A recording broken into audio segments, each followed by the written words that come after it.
reflect in two ways on the figure of Moses.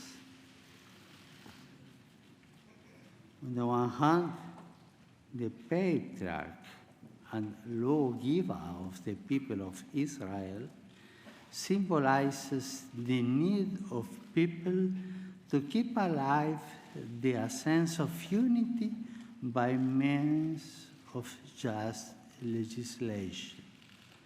On the other, the figure of Moses leads us directly to God and thus to the transcendent dignity of the human being.